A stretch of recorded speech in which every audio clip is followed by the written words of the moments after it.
వాళ్ళ ప్లస్ నిన్న ఆయన ఎవరు బుర్రా మసూదన్ అతను కూడా అటుకే మూవ్ అవుతాడు. అంటే ఏమీ లేని కాంగ్రెస్ దగ్గరికి వెళ్తున్న వాళ్ళు బీజేపీ జనసేన కలిస్తే వచ్చేవాళ్ళు కదా. కానీ నోటి దగ్గరకు వచ్చిన ముద్దను తీసుకెళ్లి చంద్రబాబు గారి కంచంలో పెట్టాడు పవన్ కళ్యాణ్. అదే సందర్భంలో ఆ పవన్ కళ్యాణ్ నమ్ముకుని అన్నం వండకుండా కూర్చున్నటువంటి భారతీయ జనతా పార్టీ ఇప్పుడు బియ్యం కొనుక్కోవడానికి షాప్కి వెళ్తుంది, ఆలస్యంగా బియ్యం తెచ్చుకోవడానికి వెళ్తుంది. ఇంకా తెచ్చుకొని దగ్గరే ఉన్నారు. ఒక రకంగా 2024 ఎన్నికల ముందు ఈ మార్పులు చేర్పులు లేదంటే కొంతమంది సీనియర్లు సామాజిక వర్గం మెయిన్ అంటే రెడ్డి సామాజిక వర్గం కానీ ఇది అంటే ఈయన ఈ సామాజిక న్యాయంలో లేని సామాజిక వర్గాలు ఏవైతే ఉన్నాయి దానివల్ల వైసీపీకి ఎంతవరకు థ్రెట్ ఖచ్చితంగా ఉంటుంది. అది అనేటువంటిది అంటే ఇతను ఏంటంటే కొత్త ఓట్ బ్యాంక్ నేను తెచ్చుకున్నాను కాబట్టి ఉన్న దాంట్లో కొంత పోయినా పర్లేదు అనేటువంటి రూట్లో ఉన్నాడు, పోదు అనే ధైర్యంలో ఉన్నాడు.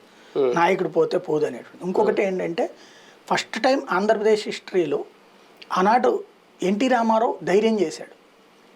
బీసీలు అప్పటిదాకా ఓసీ అంటే రెడ్డి కమ్మ ఈ సిచ్యుయేషన్ నుంచి కమ్మ కాపు అనేటువంటి సిచ్యుయేషన్ నుంచి బీసీలకి జనరల్ సీట్లు ఇచ్చి సాధించుకొచ్చాడు ఆ రోజున ఎన్టీ రామారావు. అది